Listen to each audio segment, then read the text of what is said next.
unas horas, integrantes de Radio La Candela, colectivo comunitario de Tacuarembó, presentará una denuncia penal contra el intendente blanco de ese departamento, Wilson Ezquerra, por conjunción de interés público con el privado. Para ahondar en esta denuncia ya recibimos a Nada que Perder a Sebastián Ríos y Matías del Pino, firmantes de la denuncia. Sebastián, Matías, muchas gracias por estar aquí con nosotros esta mañana. No, gracias a usted y además por haber dado ya cobertura a este hecho desde hace un tiempo, y la verdad fue el primer medio que salió acá en Montevideo fue en M24.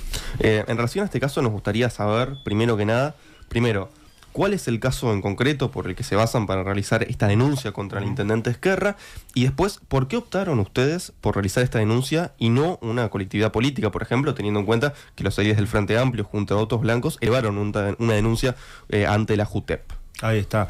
Sí, nosotros hace tiempo que en Tacuarembó venimos haciendo investigaciones periodísticas, somos un medio de comunicación, nos gusta dedicarnos a la parte de investigación, hemos denunciado, por ejemplo, temas que tienen que ver con la obra pública, denunciamos también en su momento a quien era jefa de personal de la Intendencia de Tacuarembó.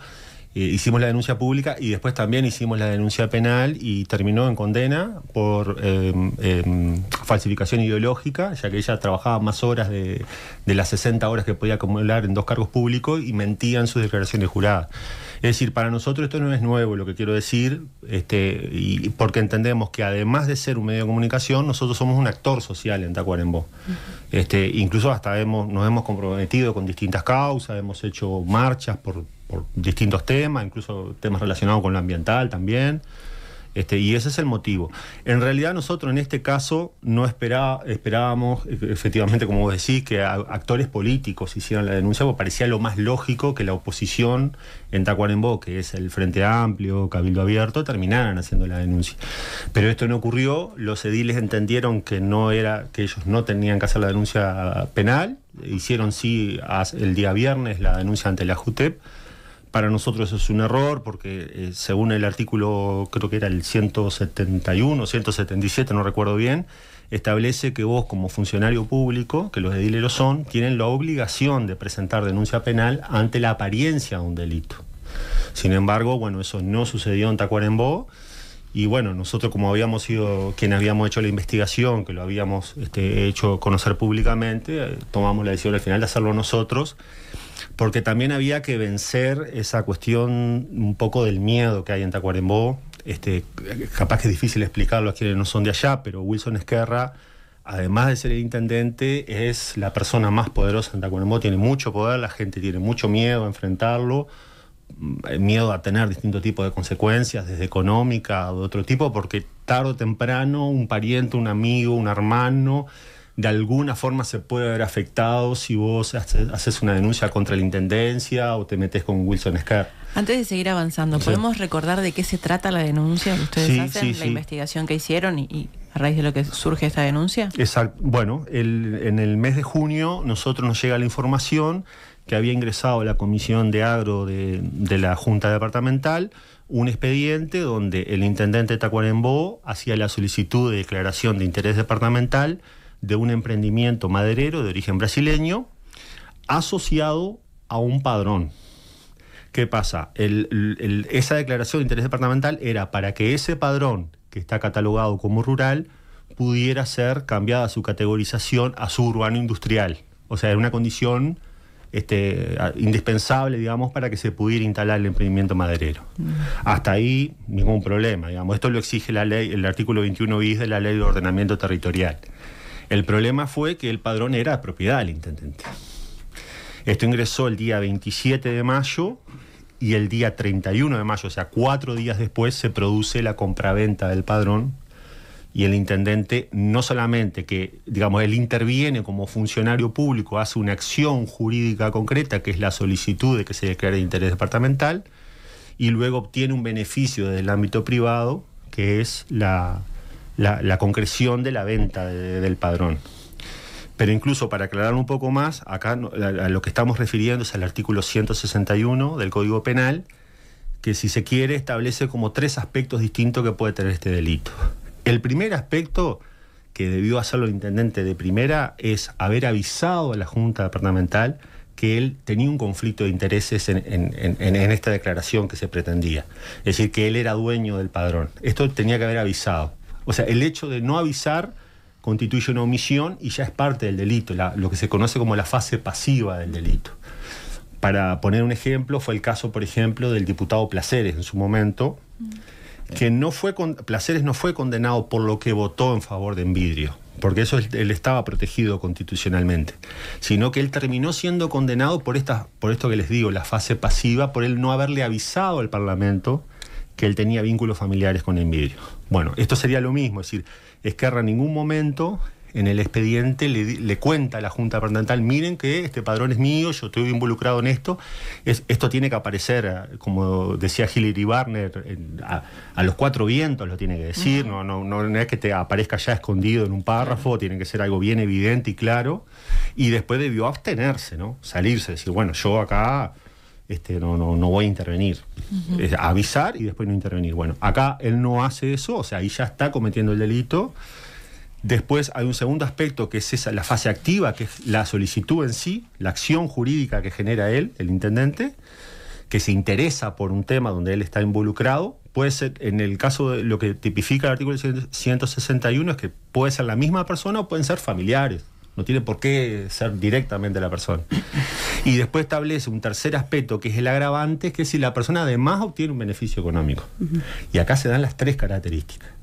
Y es un caso muy claro. O sea, basta vos con tener el expediente donde está la solicitud, donde pasa todo esto que yo les digo, donde él no avisa nada, y después ver la información registral del padrón, y ahí obtenés que al momento de él hacer la solicitud de declaración de interés, el padrón era de su propiedad. Sí, y en la previa de la consumación de todos estos hechos que relataba Sebastián, o sea, solicitar, declarar de interés público, porque el interés departamental forma parte del interés público del Estado, antes de un terreno que era de él, ¿no? Antes de todo eso se da todo un proceso de confusión de los roles entre un funcionario público y un vendedor privado que fue muy importante.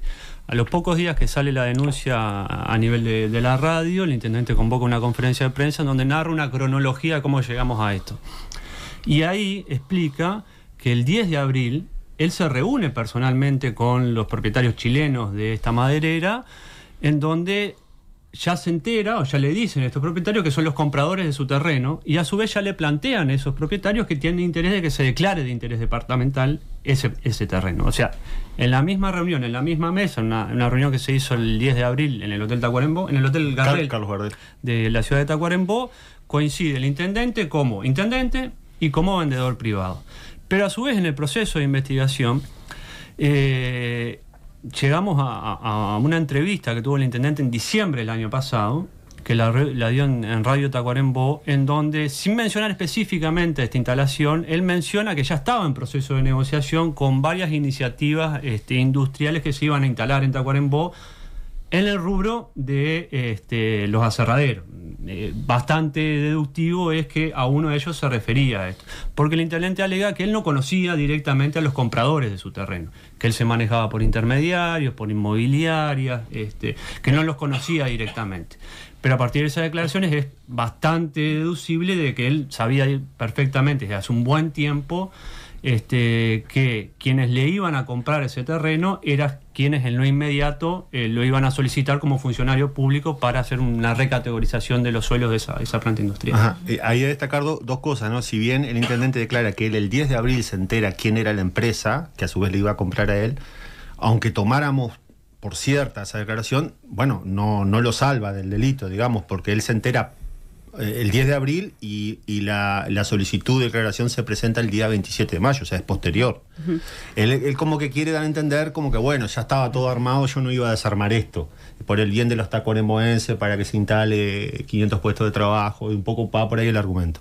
Ahora, sin embargo, como estaba ese archivo del 30 de diciembre, donde él, si bien no dice el nombre de la empresa, claramente se está refiriendo a esta empresa, y él ya tenía conocimiento de quiénes eran y que se iban a instalar en Tacuarembó.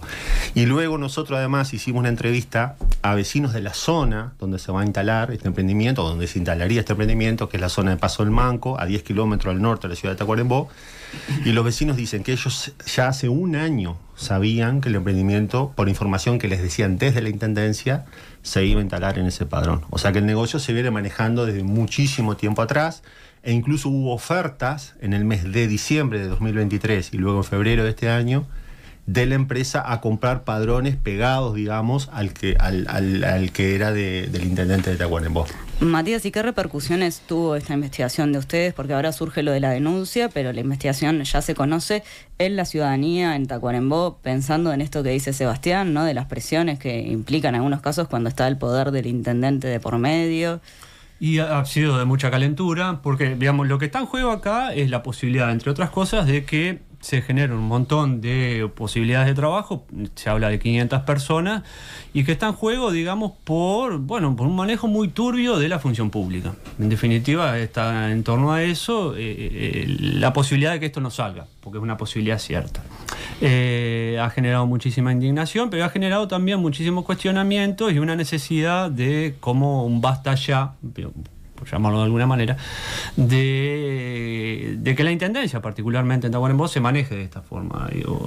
También se dio muy juntamente con lo que pasó en el caso de Artigas, también, con una maniobra muy, no sobre el mismo rubro, pero bastante parecida, en torno a la impunidad con lo que se manejan las intendencias, en el sentido de que pueden hacer cualquier cosa, pueden hacer cualquier negociado, que no pasa nada, y bueno, eso generó, por un lado, mucha indignación y a su vez muchos cuestionamientos dentro de la gente, en todos los actores, hasta el punto de que el funcionamiento normal, por lo menos de la política en Tacuarembó, ha sido un poco alterado, si se quiere, ahora con esto de las denuncias. Ayer, por ejemplo, en la Junta Departamental no salió un proyecto que proponía el intendente, cosa bastante novedosa, porque el intendente tiene las mayorías propias en la Junta Departamental. Era un proyecto que refería a la compra de un terreno en San Gregorio. O sea, se empieza a alterar el funcionamiento normal, el intendente queda muy cuestionado y la gente queda muy reclamando una necesidad de transparencia que tiene que ver con la propia realidad que tiene Tacuarembó. Tacuarembó es de los departamentos con una realidad social muy jodida de todo el país, en general del norte del Río Negro, y que se esté manejando la posibilidad de que los funcionarios públicos se estén enriqueciendo en torno a las opciones de inversión y de trabajo, es muy, muy jodido. ¿Y qué análisis? Perdón, Sofía, dale vos. No, simplemente que te lo consulto también pensando en esto, que a veces una investigación de este tipo, si podría terminar, por ejemplo, en que caiga un proyecto que podría generar 500 puestos de trabajo, también puede generar mucha molestia. También, no, hay un sector, de hecho hay un sector de la sociedad, y sobre todo muy fogoneado por los ediles que responden a Wilson Esquerra, claro, dice que por culpa de la investigación nuestra se puede terminar perdiendo esas fuentes de trabajo. Es decir, obviamente se juega mucho con ese tema, cuando en realidad para nosotros hacemos razonamiento inverso. Es decir, es el intendente quien pone en riesgo 500 puestos de trabajo al buscar él beneficiarse económicamente vendiendo su propio padrón, cuando habían muchísimas opciones. Incluso en Tacuarembó hay una zona industrial prevista para esto, que no necesitaba reclasificación del suelo, por lo tanto era mucho más sencillo el trámite, mucho más rápido. La intendencia hasta gratuitamente le podía haber dado el predio si quería la empresa. Es decir, sin embargo, se buscó terminar en un beneficio concreto. Y en el mano a mano con la ciudadanía se habla de esto, porque bueno, este predio tenía un costo de $32.000, por ese precio lo compra el intendente y cuando lo vende por $210.000. Esto sí. Supongo que lo habrán hablado con los tacuaremboenses, ¿no? Sí. De que es claro que hay un beneficio para el intendente después de estos pasos que siguió él para recategorizar el predio. Él lo compra en el 2007, o sea, hace unos cuantos años, digamos, a $32.000. Es verdad que en la actualidad, nosotros hablando con vecinos de Paso del Manco, ahí es una zona de chacras residenciales, por lo tanto el precio de la hectárea es superior a una hectárea rural común, digamos. O sea, ahí se ha ido gente a vivir para tener 4 o 5 hectáreas, gente que trabaja en la ciudad, pero que quiere vivir, digamos, en un lugar natural y demás, un lugar muy, muy bonito de Tacuarembó. Y por lo que pudimos averiguar, le preguntamos a los vecinos de Paso del Manco, tuvimos una reunión con ellos y nos dijeron que más o menos andaba en los $10.000 la hectárea. Esquerra termina vendiendo a $15.000 la hectárea, o sea, es superior al precio del mercado. Independientemente de eso, que aunque lo hubiera vendido al precio de mercado, de todas maneras, él se está garantizando una venta, ¿no? Que él, según las propias palabras de él, hace un año que tenía la venta ese padrón y bueno, no lo había logrado vender. Él, haciendo esta intervención, digamos, como intendente, logró concretar esa venta. Y además eso, logró vender por encima del precio del mercado. Claro, más caro. Y claro, y los vecinos de Paso del Manco están en contra de esto. De hecho, ya escribieron una carta que la van a presentar para ser recibidos en la Junta Departamental. Porque claro, ellos lo tomaron como una zona residencial natural y le van a instalar una fábrica al lado. Y bueno, y eso les va a afectar la calidad de vida, pero además también el precio a su vez de sus predios. O sea, le genera toda una incertidumbre. Y además, como Tacuarembó, a raíz del plan de ordenamiento territorial, tenía una zona destinada para la instalación de la industria, y eso no se respeta, se termina instalando en una zona residencial. Obviamente también eso genera todo un revuelo importante. Sí, y también, digamos, ahí surge también la necesidad de una ampliación de la investigación. Nosotros como un medio comunitario podemos investigar hasta lo más grotesco, que es que el intendente solicite interés público a su patrimonio. Hasta ahí más o menos pudimos llegar, y incluso un poco más. Pero digamos, todo el proceso de negociación, todo el proceso de venta, todo el proceso que viene después, que es un negocio importante que tiene que ver con la construcción de la planta, necesariamente implica otras potestades de investigación que bueno, que ahora se la estamos planteando en la justicia y en fiscalía. Que esto, por ahora, es la punta del iceberg, ¿no? Un intendente necesita declarar de interés público su patrimonio. Bueno, por ahora es la punta del iceberg. Después que sigue, bueno, será tarea ahora de la fiscalía de investigar. Yo quería significar algo de algo que vos habías preguntado hoy respecto a la repercusión en Tacuarembó y la parte política. Acá en este caso se han roto las fronteras partidarias. Es decir, fíjate que la denuncia que usted hacía en referencia la firman 19 ediles de los 4 partidos políticos. O sea, la firman ediles del Frente Amplio, de Cabildo Abierto, que en Tacuarembó tiene representación, del Partido Colorado y del Partido Nacional también. Es decir, que este tema cruzó la frontera de decir, lo volvemos un tema, si somos blancos todo apoyamos, y si somos del frente estamos todos en contra. No, acá esto ha generado a ese nivel de romper incluso dentro del Partido Nacional esa unanimidad que tenían, digamos. Y nos quedan poquitos minutos, pero hay un último tema que nos gustaría charlar. Vos recién hablabas sobre algunas de las presiones que realiza el intendente, más que nada sobre la ciudadanía, pero también nos interesa saber cómo está el tema de la libertad de prensa en el interior del país, fundamentalmente en el departamento de Tacuarembó. ¿En qué situación se encuentran los medios y en especial ustedes, que además son una organización especial? Sí, bueno, la prensa en el interior, supongo yo que será en todos lados igual, pero para hablar de Tacuarembó está muy limitada. Y creo que es un tema bastante general, pero hablando de allá, hay un problema de la pauta publicitaria, básicamente, porque el intendente, aparte de tener la publicidad de la intendencia, la publicidad de la Junta Departamental, porque eso te lo aprueba el presidente de la Junta Departamental, además todos los comercios que es dueño Wilson Esquerra, porque él tiene zapaterías, tienda, estación de servicio, es dueño de medio pueblo, por exagerando un poco, digamos, pero no tan exagerando. Y incide con la pauta. Y, claro, y todos esos comercios, si vos tenés un problema, todo eso se te retira. Nosotros podemos hacer lo que estamos haciendo porque somos una radio comunitaria, porque no tenemos fines de lucro y porque nosotros todos vivimos de otra cosa. Ninguno de nosotros depende de la radio para subsistir, digamos. Todos trabajamos de otra cosa. Es la razón, si no, no lo podríamos hacer. Si nosotros buscáramos ser sustentable, sería imposible. Y ahí ya quedas totalmente limitado. Y también, además del tema del manejo de la pauta, está el límite de que hay con quienes no te puedes meter. Y nos pasa mucho con esos quienes son parte del Estado. Por ejemplo, uno cuando hace cuestionamientos a la policía o a la propia fiscalía o a la propia justicia, tenés problemas que te mandan una intimación de que hay temas que no podés hablar. Tuvimos el caso de una fiscal que a Sebastián le mandó una orden de que absténgase de hablar. Tuvimos el caso, arrancamos este año con una denuncia por difamación que nos hizo una fiscal referente a una serie de cuestionamientos que nosotros hicimos sobre un allanamiento policial que le hicieron a una familia en Tacuarembó y un desalojo que entendíamos que era injusta la situación que se dio. Fue una denuncia de oficio que nos hace la fiscal. Algo totalmente y absolutamente ilegal, que de hecho fue anulado por un juez y después ratificado por un tribunal de apelación. Una fiscal nos hace, aplicando la ley de prensa, una denuncia por difamación de oficio, digamos, de nosotros contra la institución policía. Y fue anulado porque no existe la denuncia de oficio en un caso de difamación. Siempre la tiene que hacer quien se siente ofendido, digamos. Claro. Obviamente no estamos en un clima de censura total, pero sí hay ciertos límites muy reconocibles, digamos, y que están planteados allí.